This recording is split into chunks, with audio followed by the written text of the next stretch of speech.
Querido e bom Pai, Senhor Jesus, muito obrigada por mais um sábado que o Senhor tem nos dado. Obrigada por estarmos aqui reunidos na Tua presença para adorar o Teu santo nome e estudar a Tua palavra. Senhor Jesus, eu te peço, pelo Teu poder e pela Tua misericórdia, que o Senhor derrame sobre nós o Teu Espírito Santo, nos ajude a compreender a Tua palavra, que o Teu Espírito Santo possa abrir a nossa mente, o nosso coração, e nós possamos entender o que o Senhor tem para nós hoje. Me usa, Senhor, como instrumento em Tuas mãos para passar a mensagem e estudarmos aqui junto nessa manhã de sábado. Amém. Te agradecemos por esse privilégio, pelas bênçãos. Em nome de Jesus é que nós te pedimos e agradecemos tudo isso. Amém. Amém. Olha, é um estudo bem interessante sobre a Bíblia. O Vânia tinha perguntado assim, o que vai ser o tema? É a maravilhosa história da Bíblia. Toda a história da Bíblia, qualquer história que nós pegarmos, a gente tem camadas, profundidades em que você possa tirar lições disso. Quando você vê uma história, seja ela qualquer história, de Balaão, de Noé, aí você olha numa visão assim, o que essa história tem a ver com a vida de Jesus? O que ela tem a ver com a minha vida? E o que essa história traz para a igreja? E no mundo em que vivemos hoje? E o que essa história traz também para o céu, para a vida que nós vamos ter no céu? Então, só aí foram 5 exemplos que eu dei das camadas, das profundidades que a gente pode tirar de uma história da Bíblia.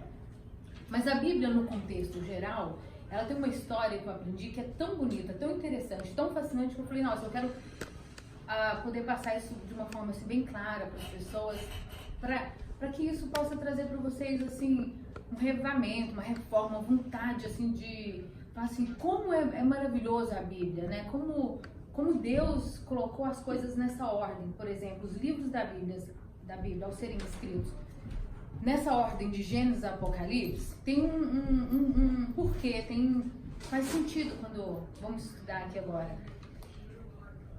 Não foi uma ordem que foi escrito, mas ele está nessa ordem, porque eu quero fazer com vocês agora nessa manhã um paralelo entre a Bíblia e todos os livros, da forma que eles foram escritos, com a história da humanidade, desde quando Adão foi criado e até Jesus voltar. Não é longo não, é rápido até, apesar de contemplar toda a Bíblia. Por exemplo, vamos começar com Gênesis. O Gênesis é um livro que fala sobre a criação. Deus criou Adão. E olhando para a vida de Jesus, Jesus é o segundo Adão. A gente já ouviu falar sobre isso, né? Um exemplo, assim, Jesus veio como o segundo Adão para mostrar e dar-nos exemplos de como viver e vencer. Depois de Gênesis, o próximo livro é o livro de Êxodo. Êxodo é um livro que fala sobre Moisés. Moisés, ele foi tirado da água quando bebê, ele viveu 40 anos no deserto e depois ele foi chamado para libertar o povo cativo, o povo de Israel que estava vivendo no Egito. Com o paralelo de Jesus, Jesus entrou nas águas batismais, se batizou. Ao sair das águas, Jesus foi para o deserto, ficou 40 dias e quando ele volta e começa seu ministério, que é libertar o povo da escravidão do pecado. Bem interessante. Mas e depois disso? Vem o livro de Levítico. O livro de Levítico fala sobre o serviço do sacerdote, do sumo sacerdote no templo, naquela época. O trabalho que ele tinha de purificar o povo dos seus pecados. Tinha todo aquele ritual do sacrifício, do sangue que era espargido e tal. Jesus, no seu ministério, ele começa a purificar o povo dos seus pecados também. Quando ele cura, quando ele sara não somente fisicamente, mas também dos seus pecados. Ele fala, vai e não peques mais. Depois nós temos o livro de Números. Números é sobre Moisés liderando 12 e chamando 70. Jesus, vocês podem depois confirmar em Lucas 10, no verso 1 e 17, Jesus chama 12 e ordena 70. Depois nós temos o livro de Deuteronômio, que é quando Moisés chama as 12 tribos de Israel, ele de novo, repete o concerto da aliança, eles cantam um hino, Moisés então sobe sozinho para o monte, onde ele morre sozinho, ele é enterrado e depois ele foi ressuscitado. Jesus, no fim do seu ministério, ele chama os 12 apóstolos. Com ele repete o concerto da aliança. Ele sobe para o monte, ele morre sozinho, os discípulos não estavam, não acompanharam. Ele foi enterrado e depois foi ressuscitado. Estão vendo assim o paralelo que nós estamos acompanhando da Bíblia, da vida de Jesus, e vamos chegar até o final? Josué. O livro de Josué, depois de Deuteronômio, é sobre um homem que viveu para trazer a nação a fazer um alto clamor. Depois disso, então, depois que Moisés morreu, Josué então leva essas tribos para conquistar as terras, e até os muros de Jericó foram derrubados, nessa história que a gente conhece. Jesus, quando ele morreu na cruz, ele bradou também com um alto clamor: está consumado, João 19:30, significando que ele derrubou os muros de Satanás, do reino de Satanás. Eu vou voltar um pouco nisso daqui a pouco, quando a gente chegar na história exatamente do tempo que nós vivemos. Então nós estamos na Bíblia, no livro de Juízes agora, e na história nós estamos que no livro de Juízes, as 12 tribos de Israel agora, elas não têm mais um líder físico, não tem a presença física. Josué já não é mais o líder, então as tribos começam a conquistar as cidades, a caminharem, a terem as suas conquistas sozinho. Josué tinha morrido, sem o líder. Jesus, ao ressuscitar, vai para o céu. Os 12 discípulos começam a igreja primitiva, a espalhar o evangelho, a desbravar, a conquistar o mundo, sozinhos, sem um líder físico. No caso de Jesus, não estava mais com eles. Logo depois disso, vem o livro de Ruth. Olha como o livro de Ruth é interessante. Ruth é uma mulher que tem uma sogra hebreia, e ela é gentílica, e ela está no campo ceifando, né, colhendo as espigas, quando Boaz a vê, e o que o Boaz fala assim: esta é a mulher, né, ele se encanta por ela. Com o paralelo de Jesus, a igreja está semeando, ela está colhendo, ela está plantando o evangelho para a colheita. Jesus então olha para essa igreja e fala assim: esta igreja que eu busco, esta igreja que eu procuro. Jesus então é o noivo dessa igreja, ele se apaixona por essa igreja, é essa igreja que Jesus quer para ele, para levar. E aí depois nós temos o livro de 1 Samuel. No livro de 1 Samuel, o que acontece? O povo vem com uma ideia bem estranha, bem esquisita, que é um líder. Eles falam assim: não, a gente não quer mais você não, Samuel, a gente quer um rei. Então eles escolhem um rei. Essa ideia, então, o que acontece? A religião se une com o poder. Logo depois da igreja primitiva, depois de algum tempo que os apóstolos tinham espalhado o evangelho, a igreja então se une ao Estado e elege um homem chamado Constantino, por exemplo, que une religião e Estado. E aonde então a igreja começa o período da escuridão, né? O período de trevas que a gente conhece, que é os livros de 1 Samuel, 2 Samuel, 1 Reis, 2 Reis, 1 Crônicas e 2 Crônicas, relata então os reis que o povo de Israel teve, as subidas, as descidas, as suas apostasias e o paganismo, todas as coisas que entraram naquela época. Como aconteceu nos 1260 anos que nós conhecemos, em que a igreja foi apostatada, perderam a significância das peças do santuário, foi introduzido várias coisas pagãs dentro da igreja, e a igreja então vive esse ano de trevas que nós conhecemos. Então, até agora, de Gênesis a 2 Crônicas, onde nós paramos, é a sombra do livro O Grande Conflito, como Ellen White escreveu. Exatamente como foi acontecendo. A gente então tem esse paralelo. Quando, em 2 Crônicas, acaba ali essa parte da apostasia de Israel, que o próximo livro é Esdra, na história, nós temos o fim do período de trevas, que termina em 1798, os 1260 anos, termina em 1798. E aí começa então a restauração do templo.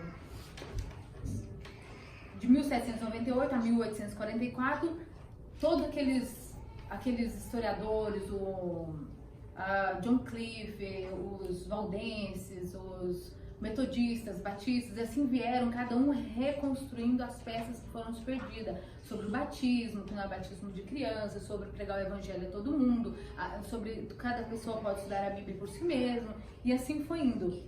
Nisso a gente está no livro de Esdra, que no livro de Esdra existem 3 decretos. Vamos ver se vocês estão alcançando o raciocínio aqui, ó. Tem 3 decretos no livro de Esdra para a reconstrução de Jerusalém. Quando se termina o período das trevas, em 1844, é erguido um povo, é erguido um movimento para proclamar 3 mensagens angélicas. Se a gente vê nesses decretos, o primeiro decreto, ele foi dado pelo rei Ciro, para a reconstrução do templo. Debaixo desse decreto, 50 mil pessoas deixaram a Babilônia e foram para Jerusalém reconstruir o templo.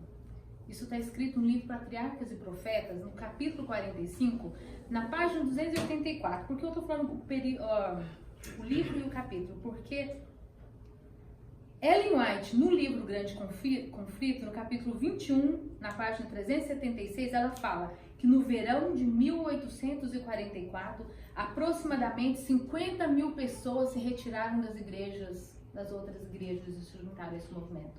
Até o número de pessoas é igual. Saíram 50 pessoas de Babilônia, quando Babilônia foi conquistada pelo rei Ciro, que eu vou voltar nessa história daqui a pouquinho, e essas pessoas foram para Jerusalém com a ideia de reconstruir o templo. A primeira mensagem angélica que foi dada: temei a Deus e dai-lhe glória, porque vinda é a hora de seu juízo. Leva o povo então a ver o santuário no céu, a reconstrução do santuário.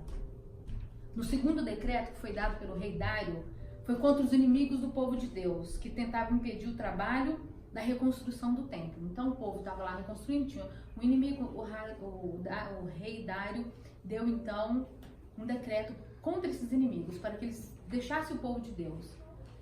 A segunda mensagem angélica é contra os inimigos do povo de Deus.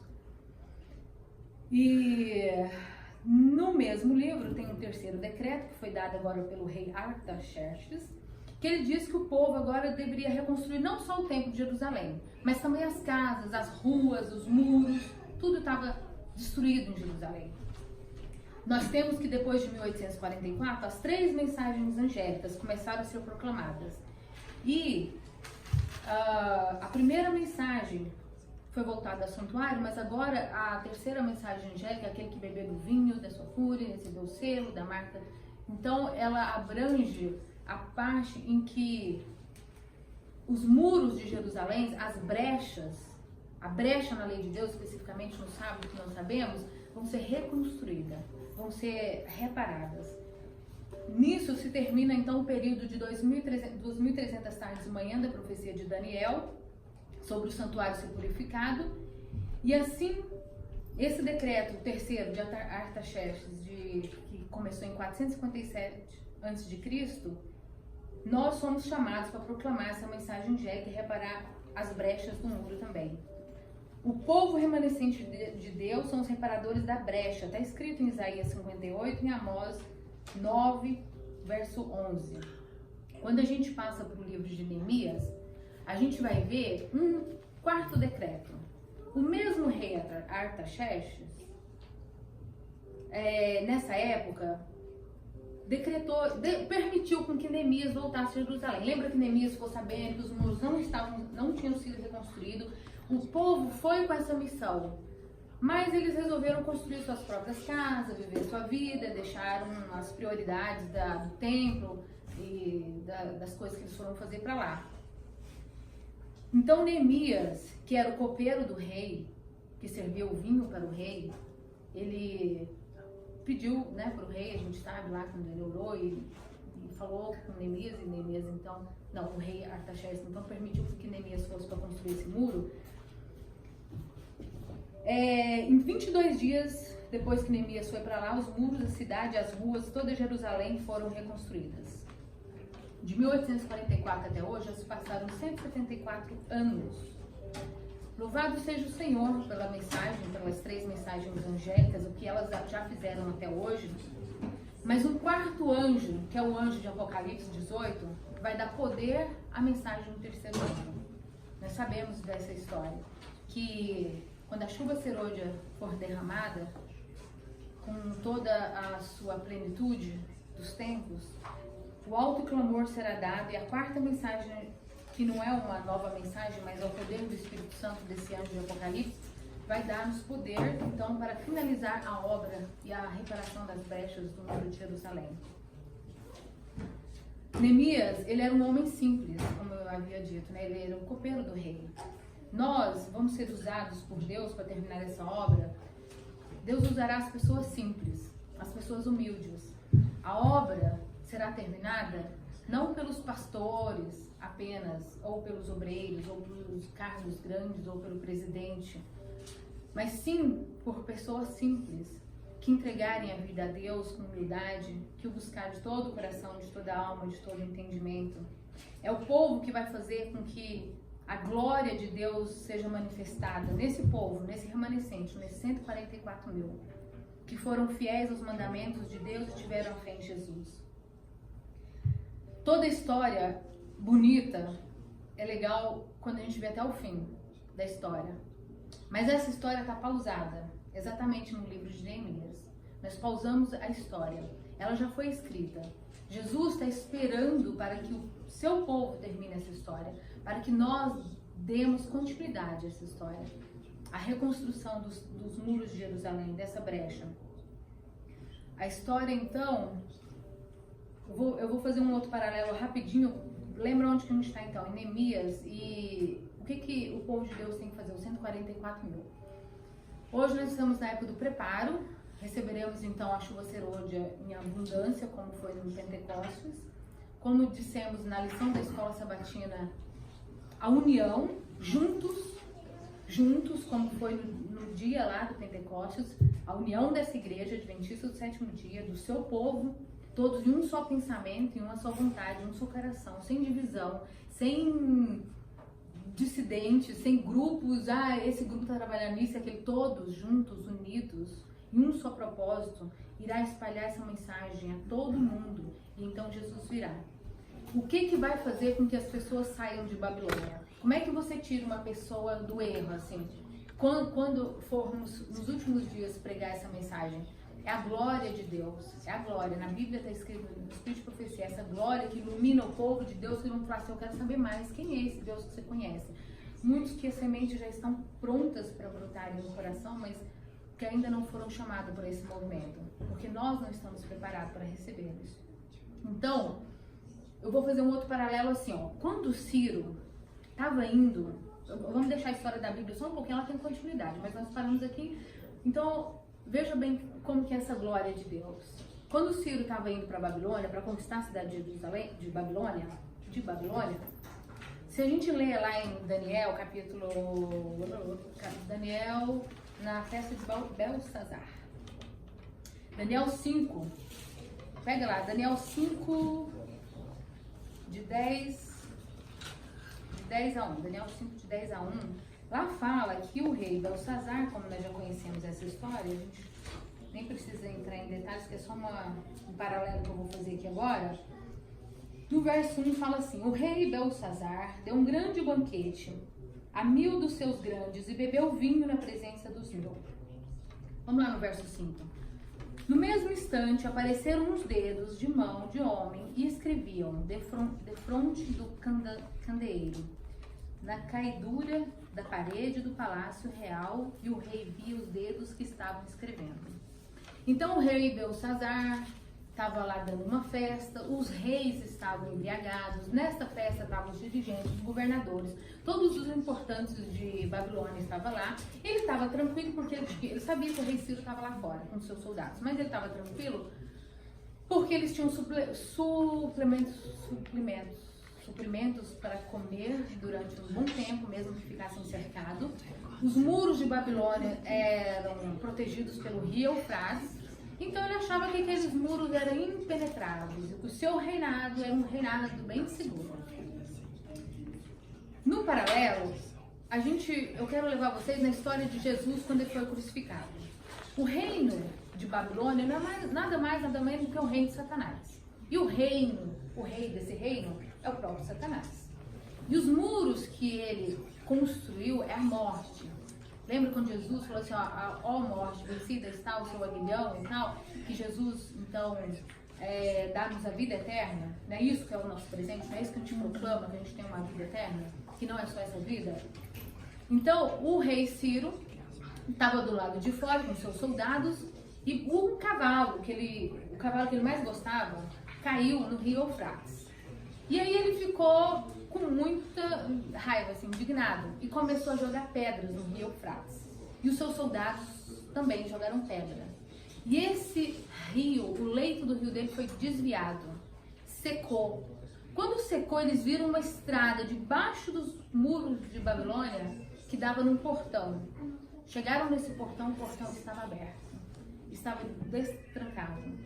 E o mais interessante é que antes que isso acontecesse, 150 anos antes disso acontecer, foi profetizado na Bíblia, em Jeremias e Isaías, exatamente da forma como ia acontecer. Querem ver isso aqui? Vale a pena a gente dar uma olhada. Isaías 44. Isaías 44, Deus revelou, profetizou, até como Ciro ia destruir e ganhar a cidade de Babilônia. O próprio Ciro viu isso em 2 Crônicas, no capítulo 36, o verso 22 e 23, Ciro mesmo viu a profecia que estava sobre ele mesmo e falou assim, está profetizado que eu derrubarei os reis, fala que os reis estavam embriagados e tudo. Mas vamos aqui, Isaías 44, verso 26. O verso 26 diz assim, que confirma a palavra de meu servo e cumpre o conselho dos meus mensageiros, que digo de Jerusalém, ela será habitada, e das cidades de Judá, elas serão edificadas. Quanto às suas ruínas, eu as levantarei. Por que Ciro entrou na cidade de Babilônia? Para libertar os judeus. 50.000 saíram para ir lá reconstruir Jerusalém. Verso 27. Que digo à profundeza das águas, seca-te, e eu secarei os teus rios. O que aconteceu? Ciro e os soldados jogaram pedras e os rios secaram lá. Que digo de Ciro, ele é o meu pastor e cumprirá tudo o que me apraz. Que digo também de Jerusalém, será edificada e do templo será fundado. Vamos aqui no capítulo 45, verso 1. Assim diz o Senhor ao seu ungido, a Ciro, a quem tomo pela mão direita para abater as nações ante a sua face, e para descingir os lombos dos reis, e para abrir diante dele as portas, e não se fecharão.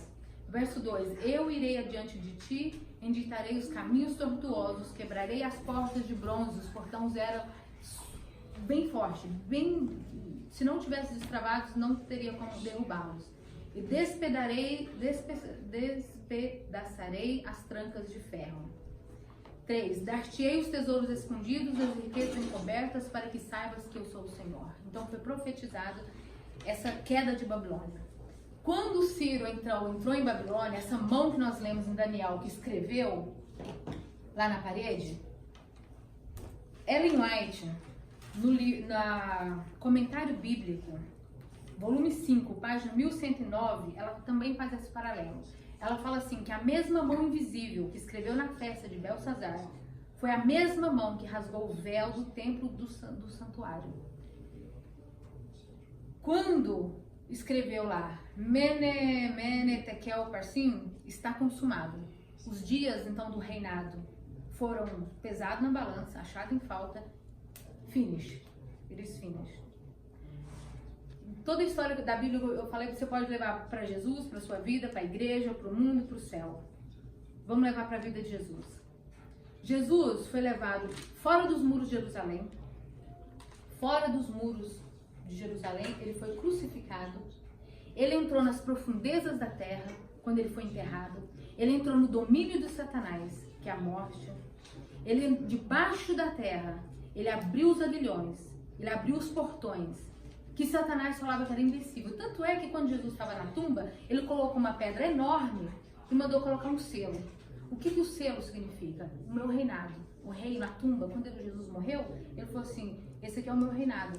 Ele sabia as profecias e colocou os soldados lá para que ele mantivesse esse reinado, esse poder dele. Quando o anjo veio do céu, olhou aquele selo, eu falei, esse é o selo de Satanás? É aqui que ele vai prender? Simplesmente rolou a pedra, Jesus sai, triunfante, vitorioso.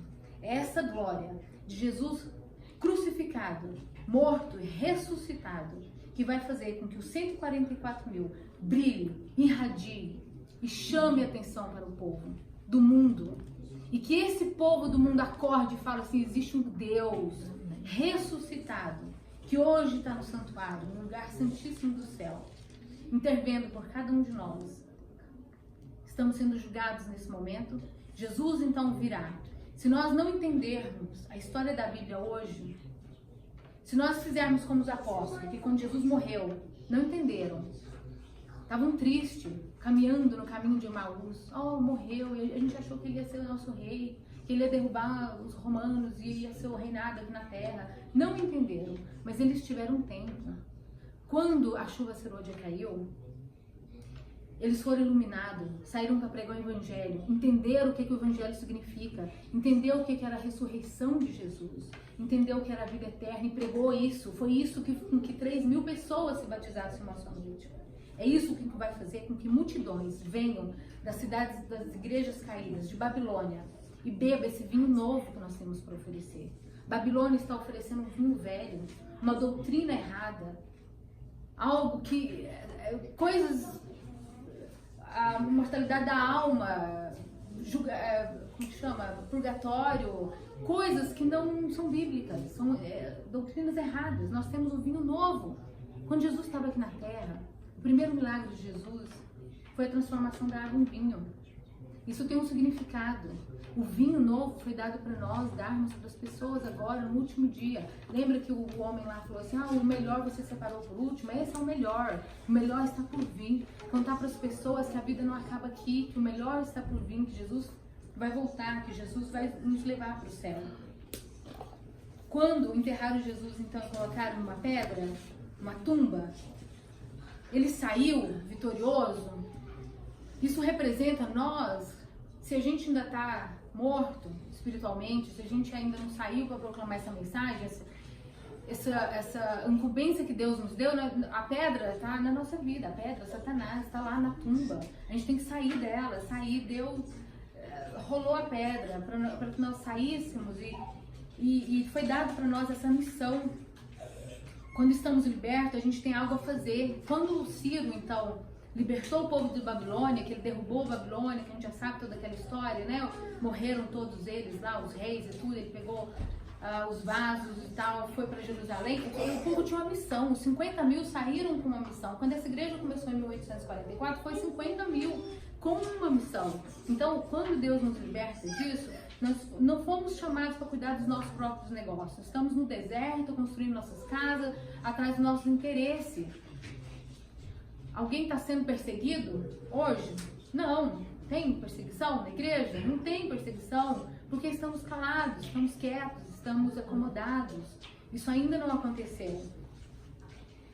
Vamos voltar para a história da Bíblia para vocês verem o que vai acontecer quando isso acontecer, quando a gente realmente falar assim, não, é essa missão que Deus me deu. Pera, eu não vou ficar aqui nesse mundo cuidando dos meus negócios, que Jesus está para voltar, eu tenho uma missão. Aí sabe o que vem depois do livro de Neemias? Vem o livro de Esther. Um decreto de morte será dado.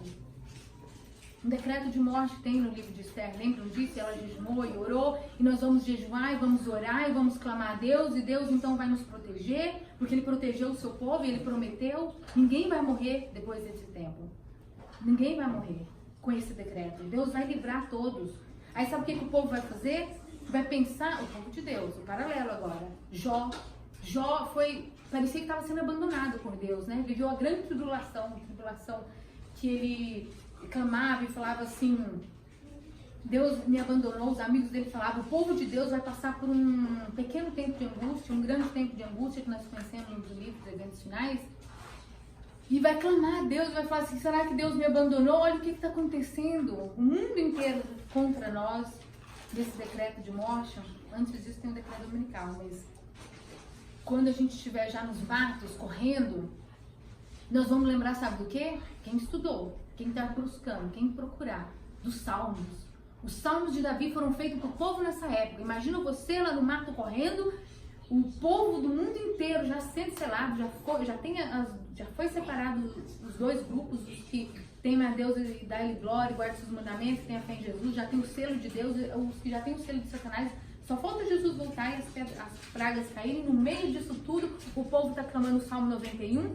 1000 cairão à tua direita, 10.000 à tua esquerda, e tu não serás atingido, porque Deus nos protegerá. O Salmo 23 e todos os salmos, quando Davi estava correndo de Saul, quando Davi estava sendo perseguido pelos seus inimigos, ele clamava o Salmo. Depois dos Salmos, o que vem? O livro de Provérbios e Eclesiastes. O povo de Deus buscou sabedoria. É a mulher sábia.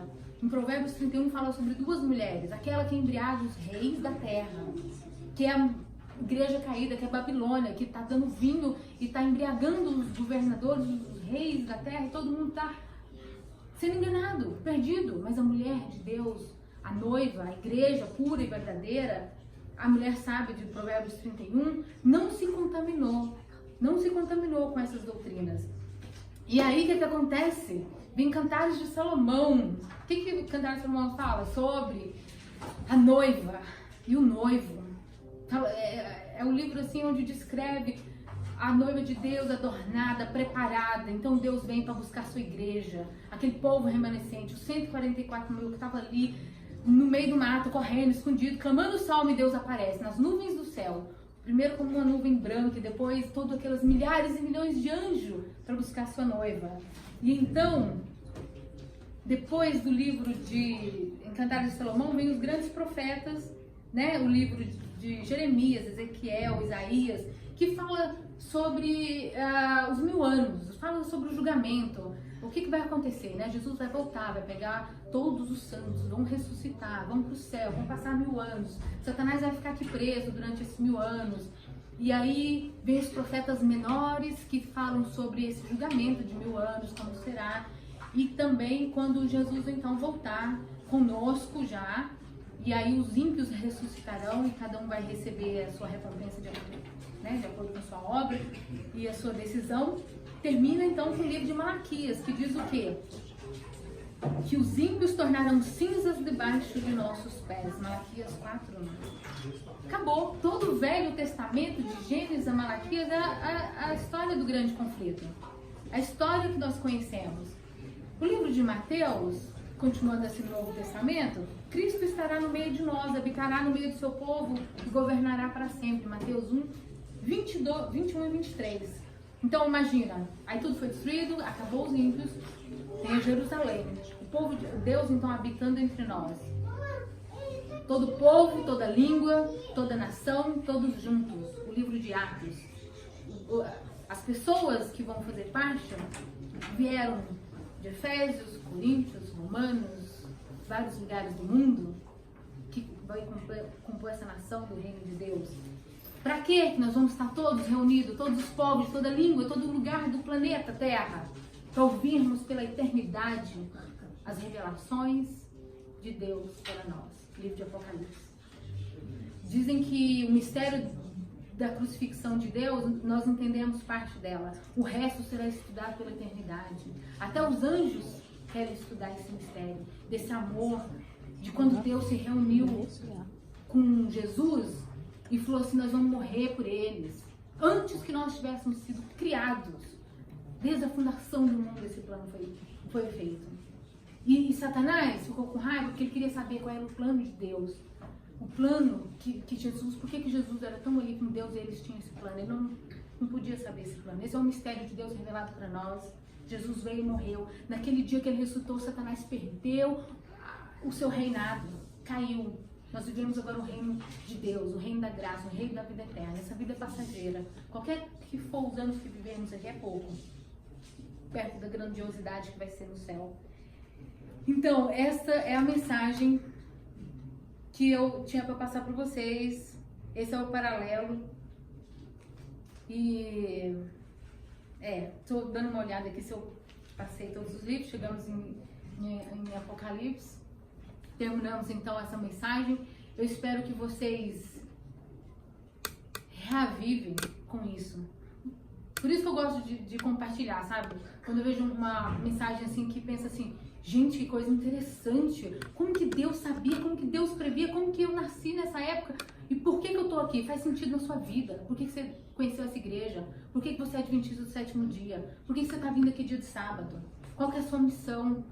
O que a gente espera? Não é olhar e falar assim dos problemas só dessa vida, o carro, a casa, o estudo, o trabalho. Não, a missão é maior, é bem maior. Está preparado para receber essa chuva serôdia. É o mais importante que nós temos que fazer. Eu estava falando dos apóstolos, que a gente estudou na lição da Escola Sabatina. Eles não entenderam a missão de Jesus. Jesus, na Bíblia, fala assim, eu tenho muito mais para te falar, mas vocês não vão entender. E Jesus pôde revelar isso só depois que ele ressuscitou, que os discípulos abriram o olho. Gente, quando Jesus voltar, não tem mais tempo. Ele não vai mais poder pegar a Bíblia e falar assim, olha, eu tinha para te contar que você tinha que estar preparando no ano de 2018. Lá você tinha que ter levantado de manhã e buscado de todo o coração, de toda a alma e entendimento, porque eu estava pronto para derramar a chuva serôdia. O povo ia ser selado.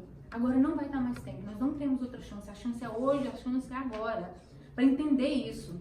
Infelizmente não vai mais. A porta da graça pela primeira vez universalmente vai ser fechada, porque nem Noé foi, na época de Noé, o mundo foi destruído, mas 8 pessoas salvadas, depois eles tiveram tempo. Quando Jesus foi para o céu, eles tiveram tempo. Quando Jesus voltar, nós não vamos ter mais tempo. O povo já vai estar dividido em 2 grupos. Que Deus nos abençoe, nos guarde e nos proteja. Que possamos estar nesse primeiro grupo, dos selados, buscando a Deus, temendo a Deus e dando glória, porque vinda é a hora do seu juízo. Amém? Amém. Então vamos orar. Vamos orar.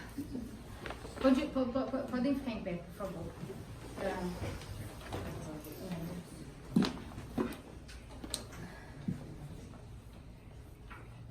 Senhor Jesus, Pai querido e amado, nosso Deus eterno, nós te agradecemos tanto, Senhor, pela revelação do teu amor por nós, pela glória que o Senhor tem derramado sobre o teu povo aqui na face da terra para iluminar os nossos caminhos e para que possamos ser luz às outras pessoas, ó Deus.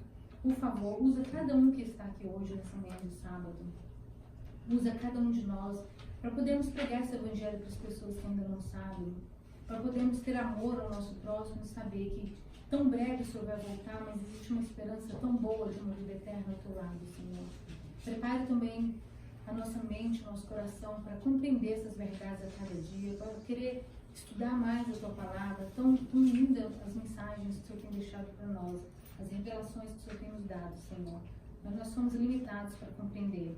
E somente através do teu poder, da tua graça, é que o Senhor pode abrir a nossa mente para entendermos isso e vivermos isso, que é o mais importante, Senhor. É isso que nós te pedimos hoje, nessa manhã de sábado, esse milagre, Senhor, essa bênção que o Senhor derrame sobre cada um de nós aqui, sobre os nossos familiares, nos guie, nos dê um bom restante de sábado hoje. Esteja conosco, que a chama do Espírito Santo seja revivada no nosso coração, hoje e até a tua volta, Senhor, e para sempre contigo. Eu te peço e te agradeço em nome de Jesus. Amém. Amém. Amém.